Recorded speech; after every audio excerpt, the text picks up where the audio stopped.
Une première réaction de la classe politique, c'est celle de Philippe Schreck. Bonsoir, vous êtes député RN du Var.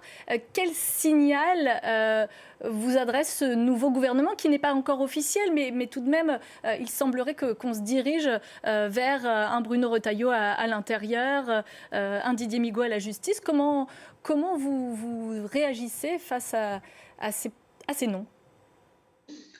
Écoutez, nous sommes toujours dans une séquence lunaire de notre vie politique et de nos institutions, puisque le Premier ministre, après 2 mois de vagabondage présidentiel, le Premier ministre a été choisi parmi un des plus petits groupes de l'Assemblée, qui a recueilli à peine 1 million de suffrages. Et le gouvernement que vous nous annoncez semble finalement tenir, à part 2-3 postes, mais semble tenir du remaniement ministériel, avec en plus peut-être M. Migaud, un socialiste à la justice. Je pense que les Français veulent tout, sauf une politique socialiste à la justice avec l'état de notre société.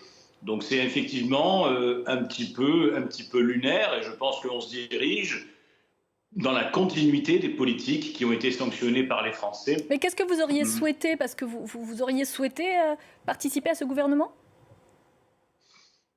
Il n'en était pas question, puisque nous avions pris acte du fait que nous n'ayons pas, d'une part, la majorité absolue à l'Assemblée nationale. Donc pour participer, ça n'a aucun intérêt, ce n'est pas dans notre ADN.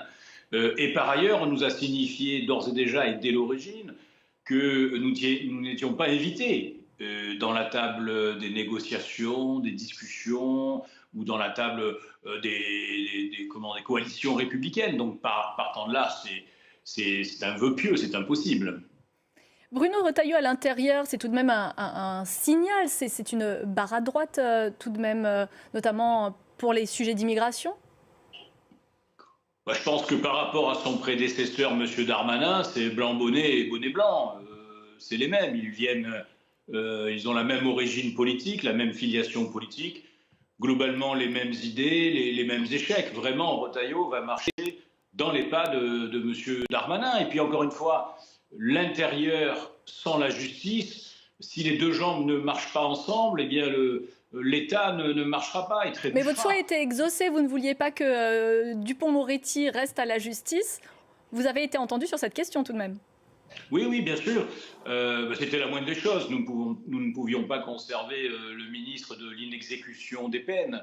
Mais ceci dit, je suis un peu circonspect de constater que ce couple justice intérieure qui doit marcher de pair dans toutes les politiques, dans tous les instants, soit composé finalement d'un couple et d'un attelage assez hétéroclite.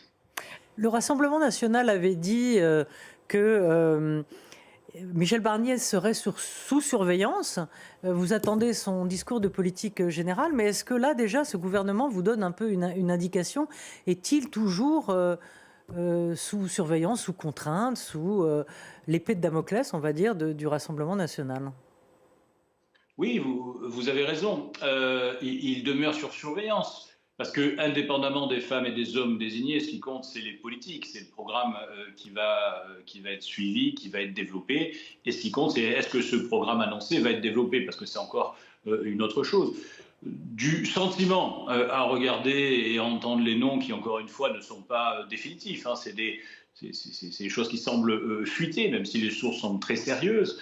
Mais on a l'impression qu'on va continuer la même politique que sous Emmanuel Macron.